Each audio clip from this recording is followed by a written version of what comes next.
good evening again, everyone. My name is Isabel Molina, and I am the Public Programs Producer here at the Museum of Jewish Heritage, a living memorial to the Holocaust. I'm very pleased to welcome you to today's book talk for the Girl Bandits of the Warsaw Ghetto, the true story of 5 courageous young women who sparked an uprising.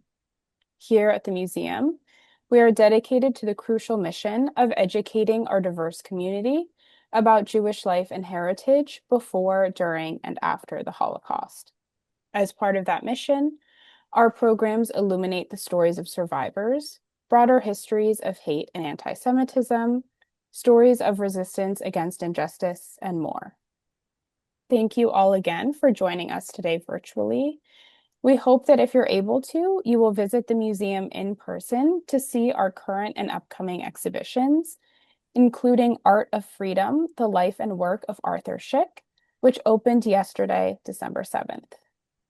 Closed captions are available on today's program, and instructions on how to turn those on or off are posted in the chat. Also, if you have questions for our speakers during the program, please put them in the Zoom Q&A box, and we'll get to as many as we can at the end of the hour. Now, today, we are honored to be joined by Elizabeth R. Hyman and Dr. Lori R. Weintrob. Elizabeth R. Hyman is a descendant of Polish Jews who fled Europe in 1939 and made their way as refugees to the United States. She earned dual master's degrees in History and Library and Information Science from the University of Maryland College Park, and has written the history blog Historicity Was Already Taken since 2011. She lives in New Paltz, New York. Dr. Lori R. Weintrob is a professor of history and director of the Holocaust Center at Wagner College in Staten Island, New York. She has connected Holocaust survivors with over 30,000 youth of all faiths to fight anti-Semitism and all forms of prejudice. She has received awards for interfaith community building, including from the Albanian-Islamic Cultural Center, the Pride Center, Canvas, and the Jewish Community Center. In 2019, she was named a Staten Island Woman of Achievement and serves on the boards of Staten Island Women, Inc. and Visions. Her most recent book is entitled Heroines of the Holocaust, Reframing Courage and Resistance in Genocide. She received her BA from Princeton University and her MA and Ph.D. from University of California, Los Angeles. Thank you again for joining us, and now I'll hand things over to our speakers. Thank you. Thank you to the Museum of Jewish Heritage for hosting this important conversation about women and the Holocaust and new perspectives on the Warsaw Ghetto Uprising. Leadership strategies and networks of defiance merit far more attention to underscore the agency, humanity, and skills of Jewish women. I'm excited to be in conversation with Elizabeth Hyman, who I first met in June of 2022 at Wagner College at our conference on Heroines of the Holocaust. And at that conference, one of the women you spoke about was Tema Schneiderman, who was trained as a nurse when the Nazis invaded Poland. She was only 22 years old and is one of the first women you mention in your new book, and tragically the first who was killed of the 5 that you focus on. Yes. Heike Grossman said of Tema, and Heike Grossman, one of the other resistance fighters, said of Tema, the greater the difficulty, the greater her daring. So I wanted to start our conversation by asking you what interested you in writing about Tema. It's so fantastic that you used that quote from Heike, because it's that quote that made me decide that Tema had to be one of the women in my book. And the rest of it, in the other parts of that quote, Heike writes, Tema told me she was going back into the ghetto without any papers. I had barely gotten used to this young girl. At first, I thought her more suited to picking flowers than for resistance work. But then I saw her courage and her daring and felt ashamed of these ideas. Watching Heike reflect on internalized misogyny I just thought that was utterly fascinating. And almost every account of Tama Schneiderman focused on how beautiful she was. They all started with she was so tall and beautiful with bright blue eyes and golden red hair that she wore in braids. But yes, I mean, it's great that she was beautiful. I'm sure that helped her a lot in her career work. In fact, I know it did. But Heiko Grossman sort of pushing through that and talking about who she was underneath all of that, that felt very meaningful. It was really the deciding factor in Tama's inclusion in this book. Absolutely. Can I pull up a couple of pictures and have you talk about her in these different images? Absolutely. Okay. Are we, whoops, Um, sorry. We got to no, go no, back to the Tima's at the very beginning. beginning. Okay, Yes. there we go. Yes. So these are pictures of Tima taken before the war with her friends and with her youth group, Hana'ar Hatzioni. I love when pre-war photographs are available of these women because it shows them just as young people with their friends, trying to build a future for themselves, having fun. Um, Seeing them with their friends and their dogs and just giggling. It really shows us that, these were just young women who were only just starting their lives, and they were vibrant and passionate. And there's Tima with People's Court in 1932. Again, this is with Hanna, our Hatzioni. This was her socialist Zionist youth group. And much like the other women in this book, Tima was a passionate member of this group, along with her boyfriend, Mordechai Tenenbaum, who is in this picture. I believe he's on the left. This is her Tankarta, her false papers issued by the Germans. It's made out to Wanda Majewski, and she used these to traverse the world beyond the ghetto. This was her cover. If someone stopped her, she would show these documents. Of course, showing documents wasn't always enough. She had to perform being Polish just as much as she needed to have these documents. So she possessed the ability to perform as a Polish Catholic while running these missions and making sure she had these important documents on her person at all times. And I think you referenced the phrase emotional intelligence in your book, Yes, specifically absolutely. about Tema. Yes, I did. There is an incident, which I think those of us who study this cohort of women all know. There was an incident where Tema and a group of the couriers had to smuggle guns and grenades into the Warsaw Ghetto. Tema and her roommate, who I believe was Chavka Folman at the time, were sleeping with a suitcase full of these under their bed. And so they picked it up, put it on the bed, and started brainstorming ideas. It was Tema's idea to put the grenades in their underwear. So they boarded the streetcar with these grenades in their underwear, and Tema looked around and saw that her comrades were frightened. Now, there's nothing wrong with being frightened, but if you had fear in your eyes, if you seemed diffident and unsure, it would be easy to tell that you might be an underground Jew and therefore easy prey for Polish blackmailers. So Tema saw the fear in her friend's eyes, so she leaned over to Havka and whispered, what if a gentleman asked us to sit next to him? And they all just started laughing and giggling, and that diffused the tension. So it looked like, I'm so sorry, they looked like just a bunch of young women out on the town having fun instead of deathly terrified Jewish people. Now, for those of us who have read Tsivia's writings and her testimonies, Tsivia Lubetkin, one of the other women in this book, is extremely serious.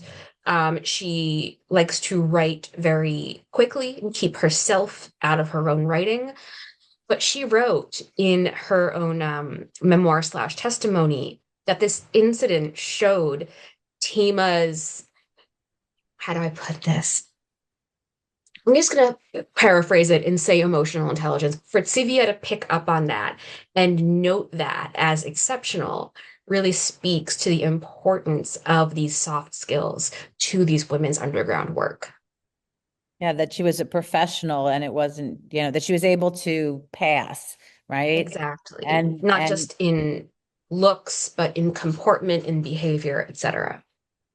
And then, of course, the tragedy of her being caught in the roundup at the initial uprising, the January uprising in the ghetto. Yes. She Um, sent this telegram to her comrades in Bialystok to let them know that she was in Warsaw. She was only there to deliver some information and documents, but then she got caught up in an attempted full liquidation of the ghetto, the Little Uprising. And while no one knows exactly how and when she died, she was killed in the fighting surrounding that roundup. And the second woman that I wanted to pull out of your, the main characters in your book, Vladka Mead, early in your book, you discuss how she lectured on the Polish writer and playwright Yitzhak Peretz. You identify the significance of such educational programs in the Warsaw Ghetto using a quote from Vladka from her testimony after the war about everyday life in the ghetto. She wrote, quote, "It was really full of humanity, full of sacrifice, and full of heroism. Don't ever think that only killing, resistance with a gun, is the highest point of resistance," end quote. What does this quote mean to you, and what does it reveal about Jewish life and women during the war? Mhm. That through line, the idea of the importance of maintaining your humanity as a vital aspect of resistance would continue on through and after the uprising. Um, so before I'm going to say undergrounds in the Warsaw Ghetto understood that they were marked for death, they did understand that they were sealed in a tiny area set up to accommodate their death. It was a space of passive murder where the Jews were inherently dehumanized. So by having cultural nights, by holding underground high schools, by holding underground preschools and concerts and culture nights, they were asserting that no matter how awful their circumstances, they were still people and they were still going to live as though they were not in a ghetto, as though they were not in a space of passive murder. Yeah, and the difficulties and the challenges of daily life in the ghetto for those of all ages and genders, and particularly women trying to provide food. Hmm. That was a challenge that many of the ghetto fighters underscored, that they saw, heroism in the daily life in the ghetto and in the spiritual resistance. And then, of course, that spiritual resistance also cemented the ideology and the networks that would be the basis for the uprising. Um, Absolutely. and so let's take a minute to, if there's anything else you wanted to say about Vladka based on these different documents, I just wanted to give you a chance to do that before I ask Actually, the next I question just want about. to add a little Yeah. bit to that last response. In her own memoir slash testimony, Zivia Lubetkin writes that she saw the youth of the ghetto kind of succumbing to the influences of their surroundings. She saw them not going to school. She saw them drinking. She saw them fighting. She saw them engaging in young sexual behavior. And part of Tsivia's own passion for these underground schools was born of seeing this behavior and saying, no, the Nazis will not lower us to this kind of behavior. We are better than this. We are above this. And we will educate the youth and show those Nazis that they can't destroy us from within. That's an excellent point, and I think that again, that shows the way in which the Jews who are caught up during the Holocaust are able to maintain their humanity as itself a form of defiance, and to see Absolutely. education as a form of resistance, spiritual resistance and cultural resistance, in which several women took very strong roles, and also the writing in the ghetto, like the Onyx Shabbat, and the Yes. way in which some of those women also ran soup kitchens. There was just so much to recognize in this continuum of resistance. The armed resistance didn't just come out of nowhere. No, And no. Yeah. And And initially, I wanted to write about like the whole cohort of women. But a literary agent said to me, you can pick four, maybe five. So that was rough because they're all individually such incredible individuals. tell us how you picked the name of your book, and whether there were other book titles that you considered before you settled Mhm. on the Girl Bandits of the Warsaw Ghetto. Absolutely.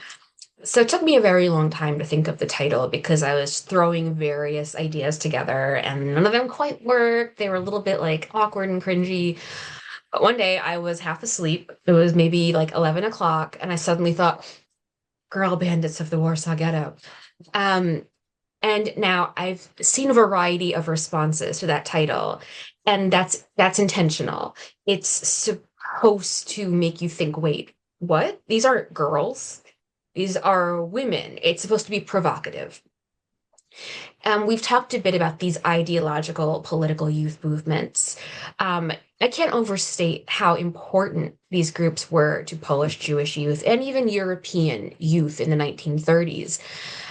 These were, in some very real ways, these young people's intellectual homes. It's where they had their social lives and their political lives and where they dreamed. So when the ghettoization of Polish Jewry began, they already had these nuclei of resistance with passionate membership. Oh, sorry, I just saw the chat window and I was like, what? Now, within these youth movements, there were gender roles, there was patriarchy, there was no radical equality between the sexes. However, I do believe the young men in at least the more left-wing groups had great respect for their female comrades. Even so, they still unquestioningly expected these women to do housework, to cook, to do the cleaning, to do the laundry, to do gendered labor. And in keeping with that, they called their female colleagues the girls. Now, I don't know if there was any intentional chauvinism in their choice of that word, or if it was more unquestioned acceptance of gendered spheres of behavior.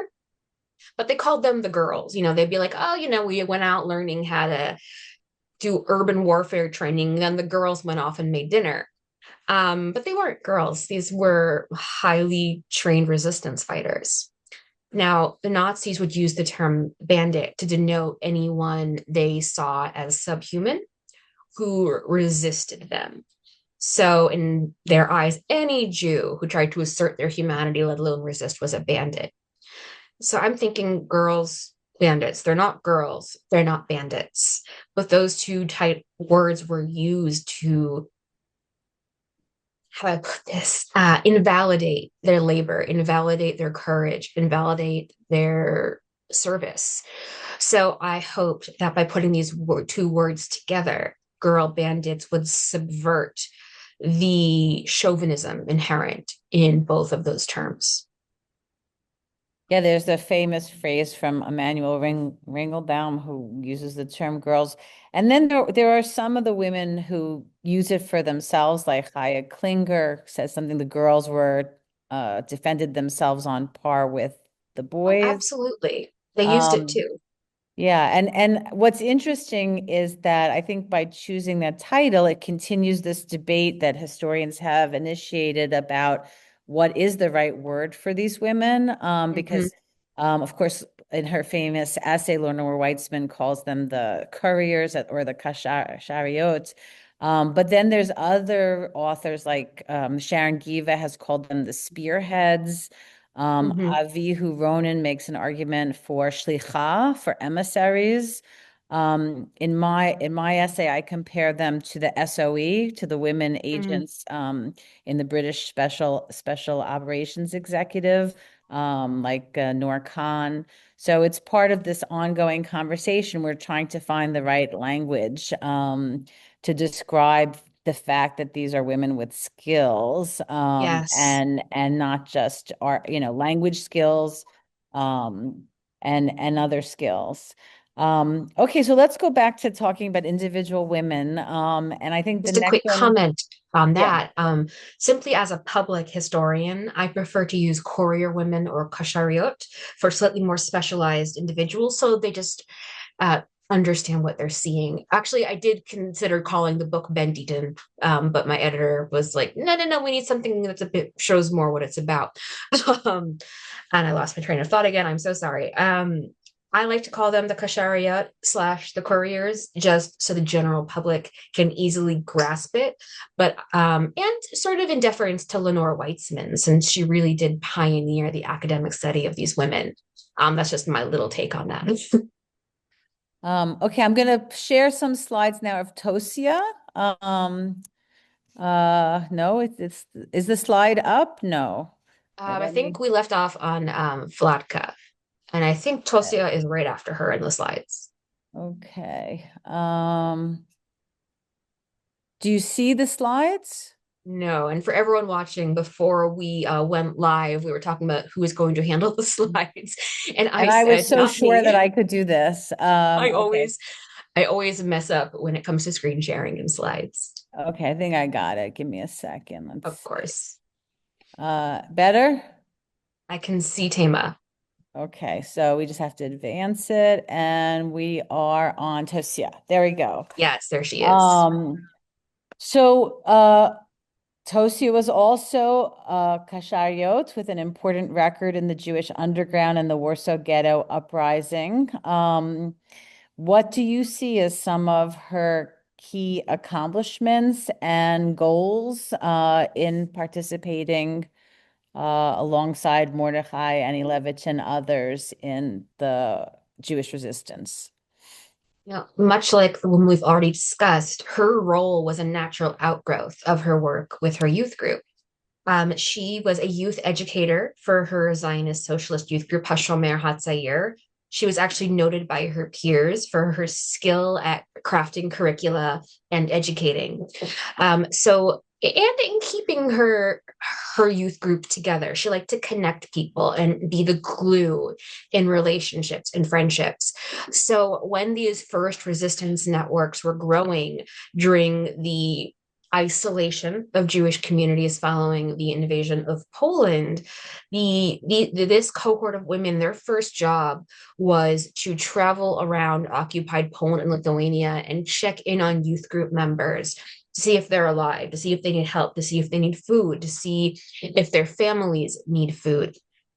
And these youth group networks were the first nascent resistance cells. So for Tosia, her work was simply an outgrowth of what she'd always been doing.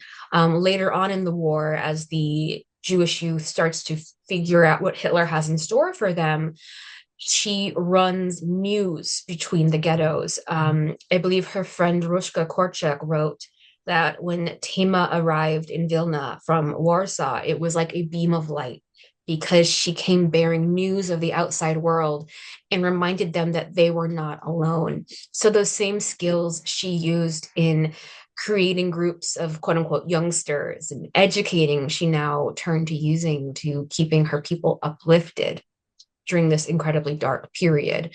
And of course, she also did what the rest of them did. She smuggled papers, documents, forgeries, weapons, etc. But what drew me to Tosia was the emotional impact she had on both her male and female comrades. The way her presence would just take up the room without overpowering it. She's really a fascinating person. And you had an interesting interpretation of one of her tragic observations about seeing the destruction in the ghetto. And she writes in a letter, "Jews are dying before my eyes, and I am powerless to help. Did you ever try to shatter a wall with your head?" So she's always the one, she's trying to communicate there. There's one of the phone calls where she calls from the ghetto and asks those outside the ghetto to send grenades, which is like eggs and sweets, which is the code word for grenades and bullets. So she's clearly one of the communicators. Yes. And then able to escape from the Umschlagplatz from the January uprising. So you were saying that you thought there was something interesting about how she communicates. There is, but what I found even more interesting was how others perceived her and her communication style. In his own memoir, Yitzhak Zuckerman, who is Sylvia Lubetkin's husband and another commander of the Jewish resistance in Warsaw, had some interesting observations about Tosia. He wrote that there were times when her peers had trouble respecting her because she seemed too silly, too airheaded to maybe be on the same intellectual level of the leadership. He kindly critiqued her for being inside the ghetto during the uprising. And little bits and pieces of observations like that from a wide variety of primary sources created the idea of this, or the picture of this incredibly strong, really capable woman who didn't necessarily perform Jewish intellectualism correctly. You can even see that in that letter. You know, she's writing this serious plea for help, and then she writes, "Do you ever want to smash your head against a wall?" Tonally, that's completely different from the rest of her letter. So she's sort of breaking face. She's breaking this veneer of intellectual seriousness in her communications, which I found fascinating. As an academic woman, as a woman who studies a very serious field, I often find that people expect me to be very serious all the time and can be very confused when I turn goofy and when I engage in pop culture pursuits that are not at all serious or heavy. In graduate school, I noticed some of my peers sort of had trouble believing that I was indeed intelligent because when I wasn't teaching or in class, I had no problem being a little bit silly, a little bit of a goofball. So I saw that same energy in Tosia, and it really just drew me to her. Um, It's and possible that having a sort of sense of humor, but in that quote, even a sense of outrage, yes, that it like overwhelms her in a different way exactly. than it might have others. But yeah, but clearly Ava Kovner trusted her and Mordechai Anilevich trusted her. Here's some early pictures of her, which Look at shows that a little, smile. yeah, a little bit more her playful side, but then also her participation in these important youth seminars and of course her tragic ending, surviving the Warsaw Ghetto Uprising, but dying a few days later, a few weeks later afterwards. Yes. And then the next person you focus on, the medical student pediatrician, Dr. Dina Blatty-Schweiger. I found a few things interesting about her. Her mother being very well educated, head of a school. And then I found it interesting how you were quoting her as an eyewitness Mhm. in several specific cases. One where she describes the perpetrators, like the Nazi guards, as soldiers as quote, a soldier who amused himself by shooting at children as if they were sparrows. And then on another occasion, I think at least two occasions, when she's outside the ghetto and watching Polish children on the merry-go-round, and writing about them as bystanders. So Mhm. I wanted to ask, in addition to writing about these resistance fighters, were you consciously trying to include perspective on perpetrators and bystanders in your book? Yes and no. Because Adina, who I generally refer to as Inca, is one of the five main viewpoint women, you know, understanding their emotional lives was a necessary part of this book. But for the women who were stationed outside of the ghetto, Vladka and Inca, these observations of how the Poles around them behave were part of their experience and part of their trauma. So when they were doing their underground work on the Aryan side of Warsaw, observing how the Poles behaved was inextricable from the missions they were running and from their knowledge of what was happening behind those walls while those kids on a merry-go-round laughed right on their side of it. It's a very dramatic juxtaposition. And these are some of the photos of Inca, including one, I guess, right after the war. Um, Yeah. and then we come to the last of the five women that you discuss, arguably the most highest ranking of all the women, Zivia Lebatkin. And there's so many dramatic scenes where she's involved in the actual uprising. Hmm. I picked just one of them towards the end of the uprising on, you write about it on page 172, March 7th, 1943. She wrote, "We make our way with caution. German guards are peering over the wall. Our feet are wrapped in rags. Our fingers are pressed on the trigger." So that you have some testimony that gives some very specific details about the uprising. How would you describe her role in the uprising? And did anything that you had understood about the uprising change as you were writing this book? As for how I would describe her role in the uprising, I'd say she played every role you can play in that situation.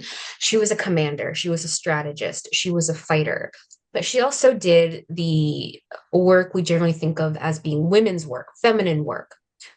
She took emotional care of her fighters and fellow commanders. She cooked, she cleaned, she dressed wounds.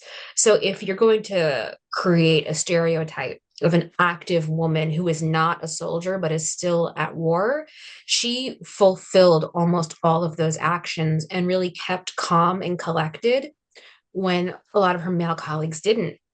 On the very eve of the uprising, Mordechai Anielewicz was having a bit of a breakdown, which is completely understandable given his circumstances. But Sivia sat with him and comforted him. She didn't break down herself. She didn't express her own fear. She took care of him. She did emotional labor for him while she was, in a very real way, responsible for all of the fighters and all of these civilians gathered in that bunker that day. So I'd say she played every role she could have. And I'm sure she was frustrated that she couldn't do more. And here we have her from before the war, age Yeah. 24. And yeah, just on the eve of the war. And then just as she's giving this testimony that you're quoting from in Yes. 1946 in Israel. And then again at the Eichmann trial. And speaking of the Nazi perspective, you do quote throughout the book different Nazi officials. For example, on April 20th, Joseph Goebbels writes, "The fighting in the Warsaw Ghetto. Jews are aware of what is in store for them. When the resistance is broken, they cannot surrender." So basically admitting that the Jews have figured out what the final solution is, that is Hmm. one of the causes of the uprising.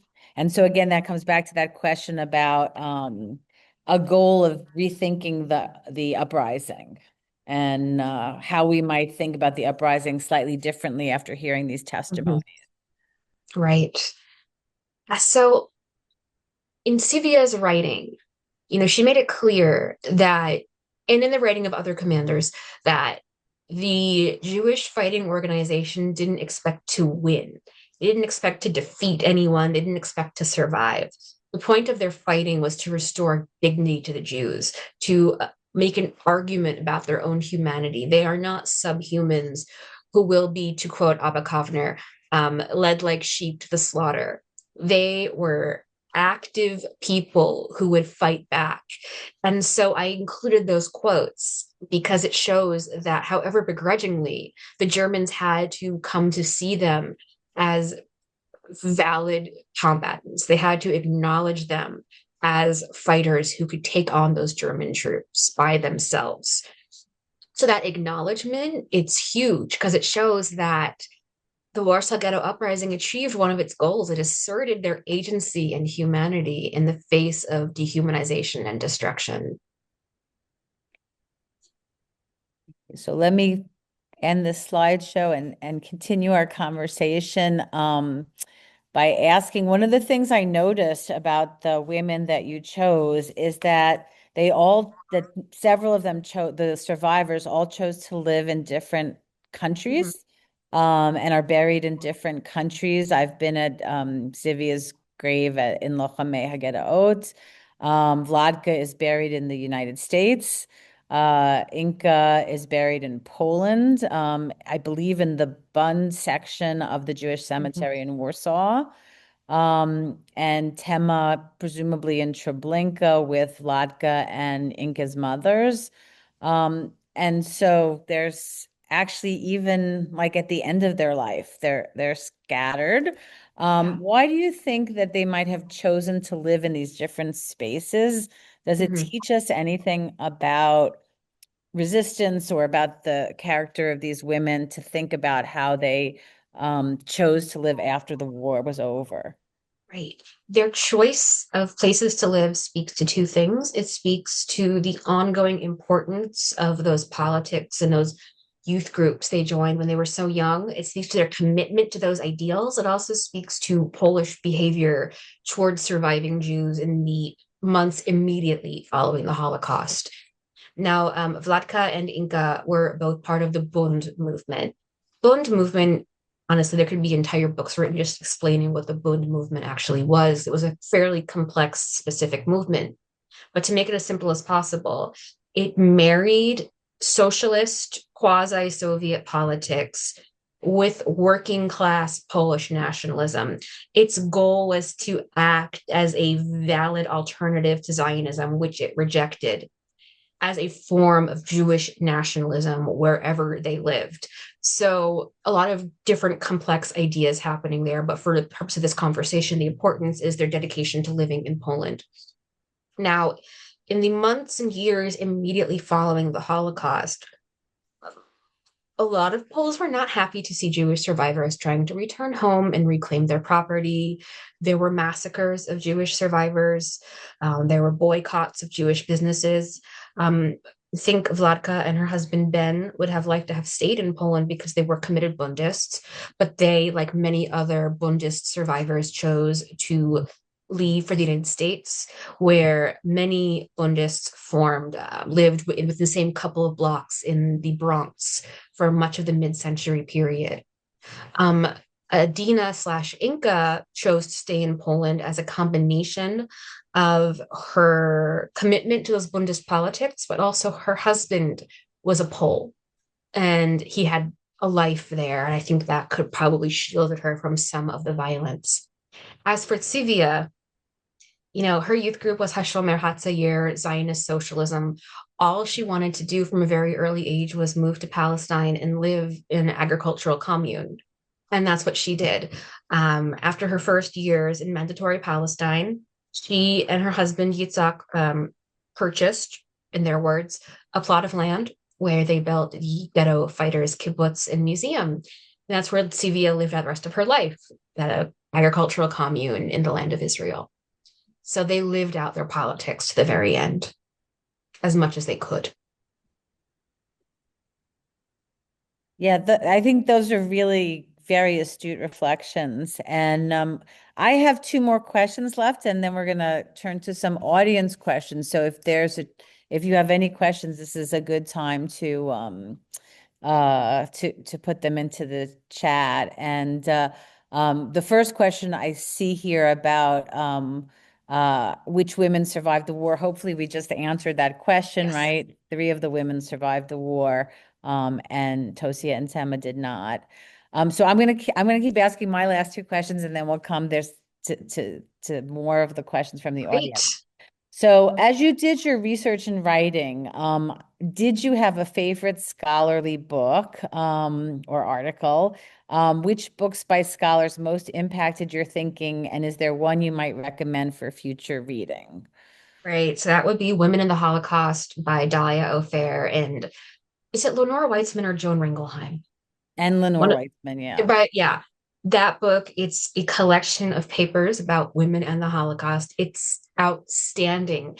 Even if you don't have a lot of academic historical work, everything is written, what I'm going to say, is very accessibly. It covers a wide breadth of topics relating to women in the Holocaust. It's not just Poland. But as for scholars themselves, as I think I mentioned earlier, Dr. Lenore Weitzman, I would argue, is really the pioneer of giving these women, the kashariot, the girl bandits, the couriers, the scholarly attention they deserve. Because for a good chunk, I'm going to say the 70s and the 80s, when female Jewish scholars were trying to be taken seriously as scholars who looked at gender and women as their own thing, they dealt with a lot of hostility from their male colleagues and a little bit from survivors, which is its own separate, fascinating conversation. So I actually have many of those women listed in the acknowledgments section of my book because of my deep respect, not just for their work, but how much they had to fight to be taken seriously and do that work as scholars. And there are a lot of names I don't have in front of me right now, but if you flip to the acknowledgments section, you'll see them. And I am really focusing on those names while speaking to you, because as a public historian writing for the trade press, a lot of the times people who are writing history for the trade press will put titles and subtitles on their books, like The Untold Story of, and The Secret History of, and no shade to those writers. Those subtitles are a marketing decision. But I feel very strongly, I want to make it extremely clear that these are not untold stories. These are not secret histories. They're extraordinarily important histories that haven't quite reached academia and made it out of the academy into general collective Holocaust memory. Yeah. And if anyone is interested in the 3 generations of women who are writing about women and the Holocaust, Judy Baumel-Schwartz has collected their reflections in a book called Her Story, My Story, ?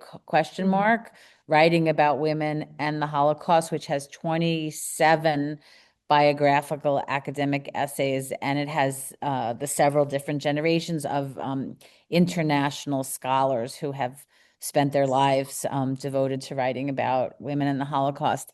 I'm going to... Dr. Zoe Waxman specifically was a huge source of support while writing this, and her work is incredible.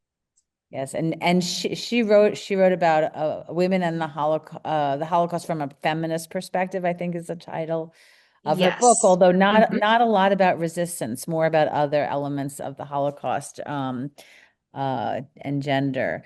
I'm trying to take as well. Yeah. So speaking of that, again, I'm going to try to wrap up with my last question and then turn to the audience questions. Now that you finished with the book, did it change how you saw the divergence, if any, of experiences between men and women in the Holocaust?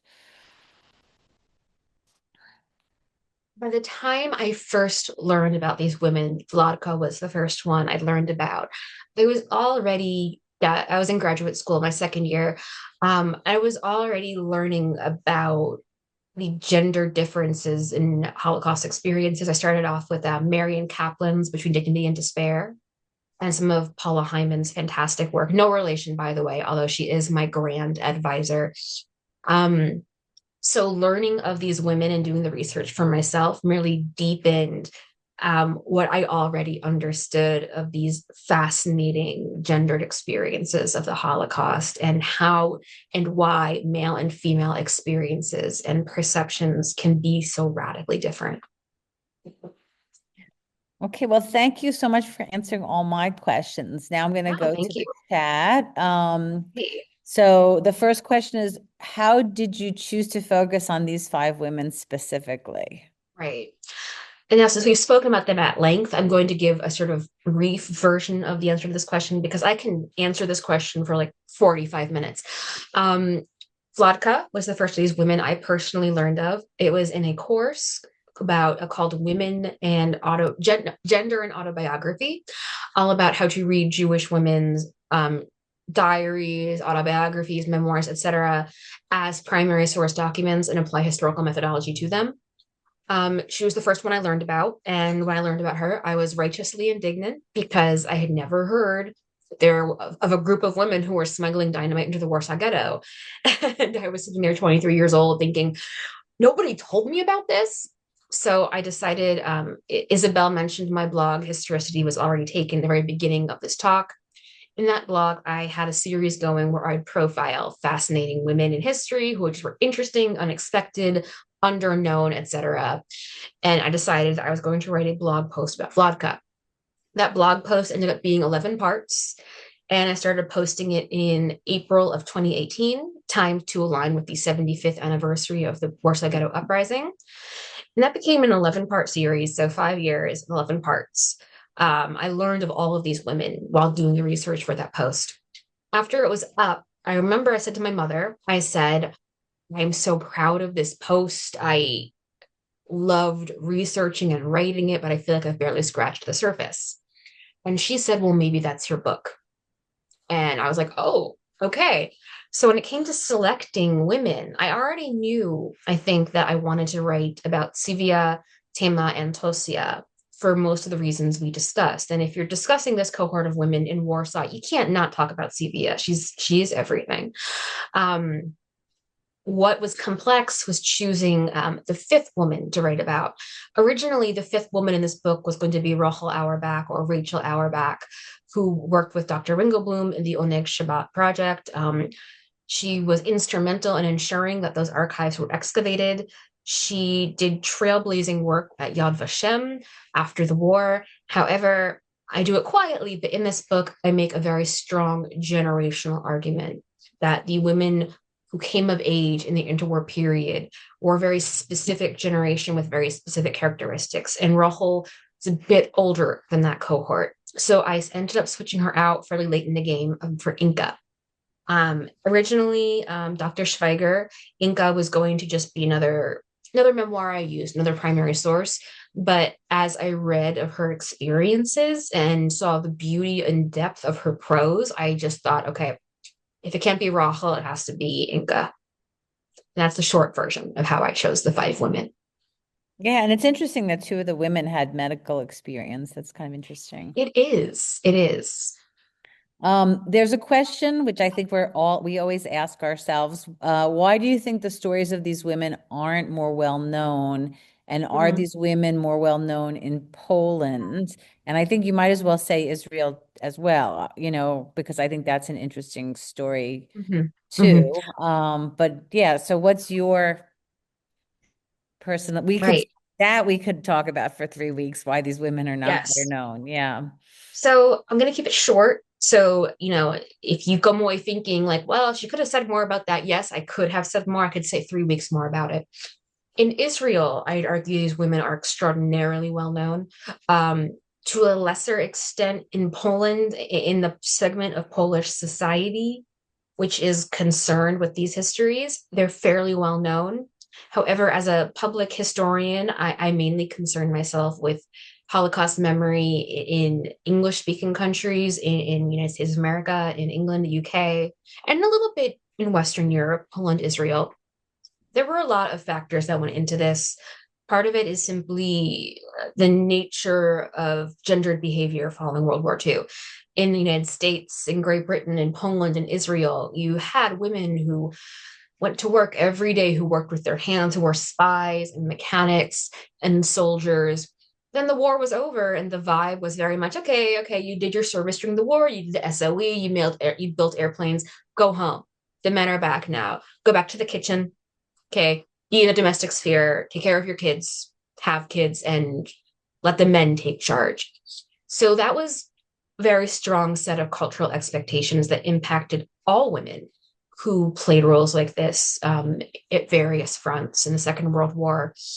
However, there's also a much more complex answer about which goes into how and why men and women write. Now, when it comes to Holocaust testimonies, a lot of men go to their memoirs and write as though they are writing for history. They're conscious of having lived through historical events and are writing from that perspective. But a lot of women sort of view the Holocaust specifically as a very personal, difficult set of events that happened and that are best not spoken about in the years after the war. So there was this sort of expectation of silence. So when women did write about their Holocaust experiences, they weren't writing for history, so to speak. They were writing for their families and their friends. In Inca's case, she was writing because Yitzhak Zuckerman called her up and said, girl, you have got to write this down. It was important.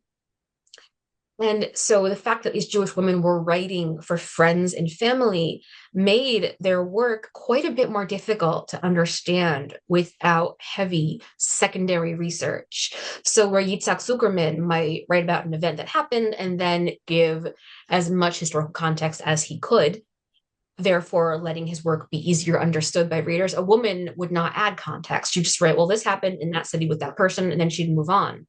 So men's writings are easier for, I'm going to say, non-academics to access than women's writings. There are longer answers as well, but there's the two answers I'm going to choose for our purposes of our talk. Yeah, and there's so many things to say here that initially there was such a focus on perpetrators and perpetrator documents. Mm-hmm.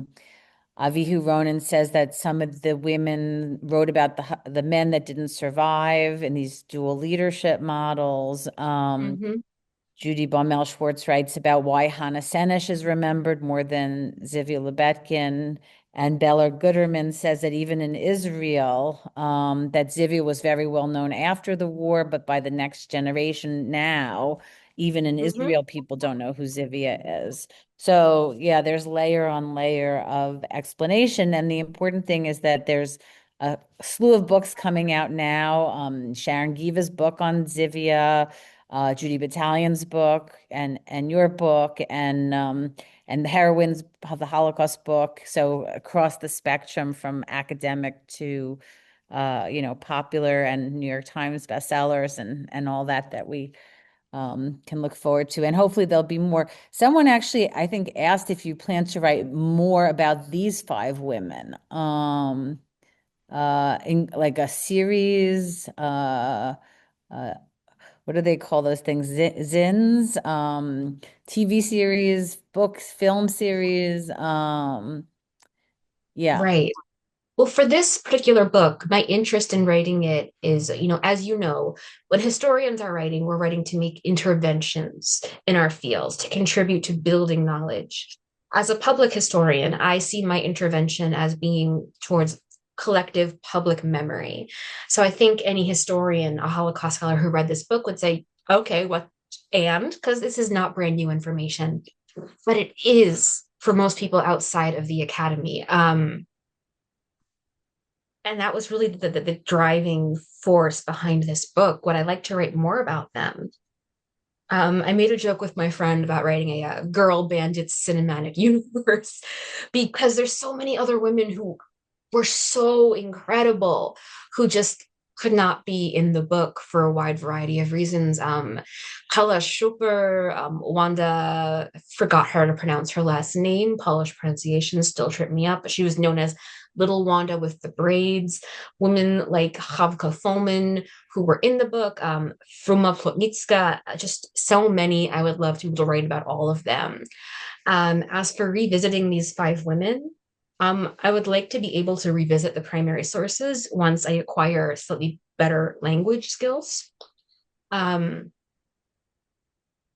I also would like to see a cinematic or televised adaptation because, yes, it would be very cool, but it would also bring us further and bring these women back into collective memory because more people learn history from TV and movies than they do from books.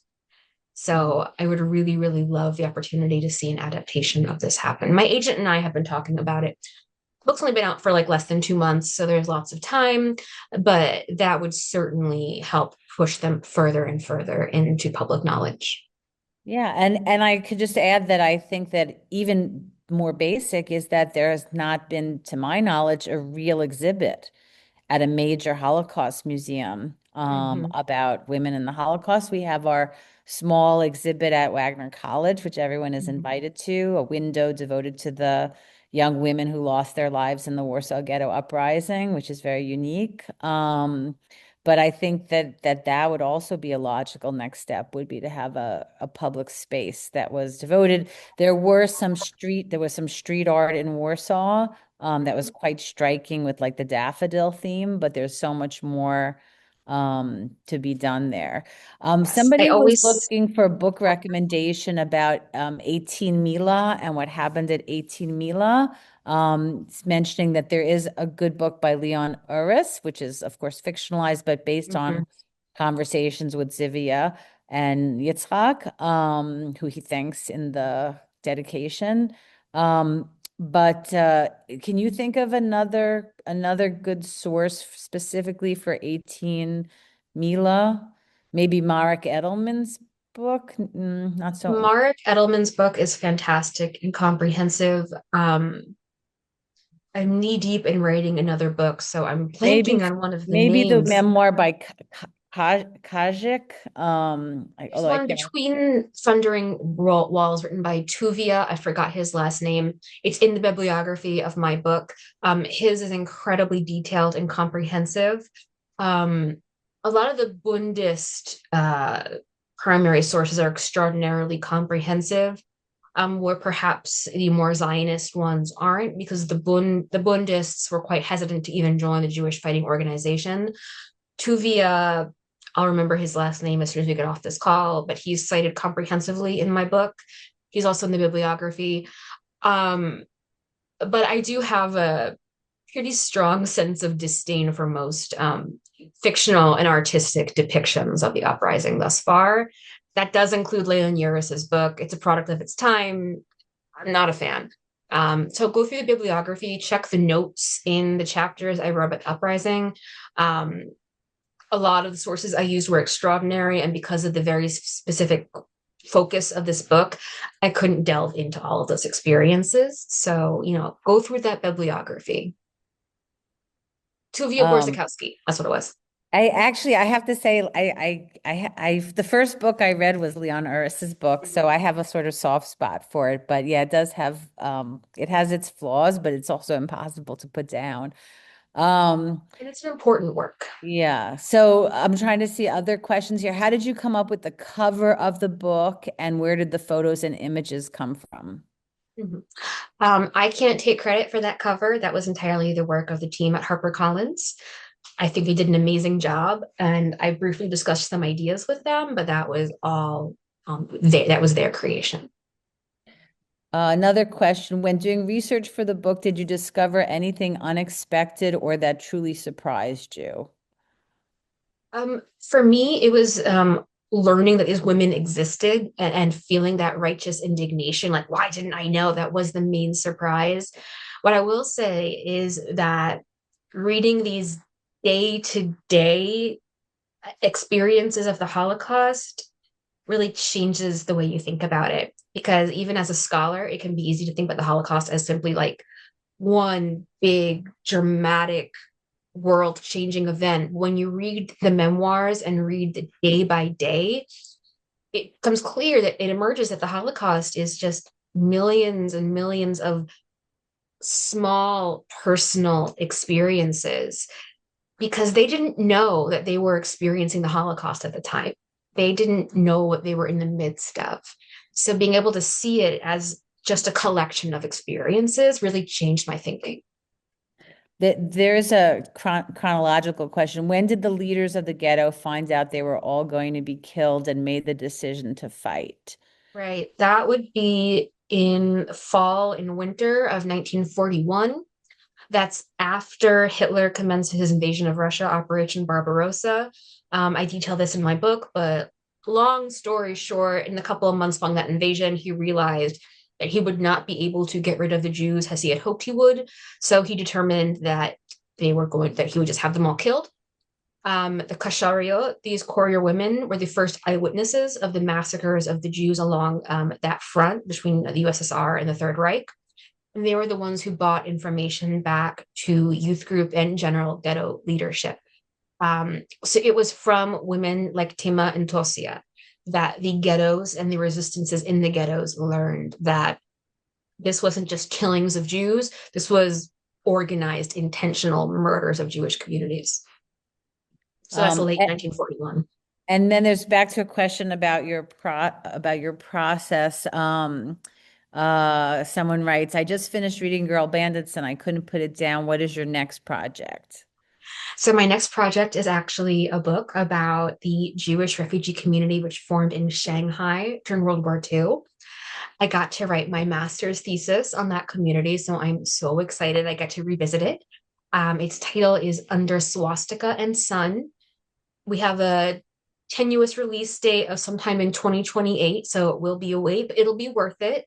It's a fascinating topic, and I'm structuring it similarly. It's a narrative history told through the viewpoint of four girls who came of age as refugees in Shanghai. Wow, that sounds incredible. It's an incredible topic. Okay, and now I'm going to ask Isabel to tell us if we need to close up here, if it's time to wrap up, and just to thank the audience for taking the time to Yes. come and be part of this conversation. And we hope that you are leaving more informed about the Holocaust and how it happened and how Jews responded, thanks to our author, Elizabeth Hyman. Thank Yes. you, Lori and Isabel, for making this happen and for being here for this conversation. This was a fantastic event. Well, thank you both. Thank you so much to the audience for all of your incredible questions. I know we didn't get to all of them, and that's my fault for making this just an hour, but we do what we can.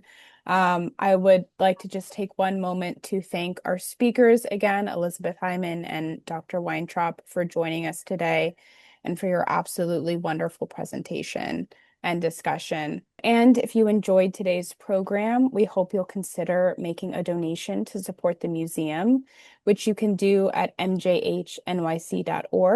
We also hope that we'll see all of you for more of our upcoming programs, which you can find at mjhnyc.org/current events. So again, huge thank you to our speakers and to our audience members. Thank you all for being here with us this evening. We wish you a good night and we hope to see you soon. Thank you.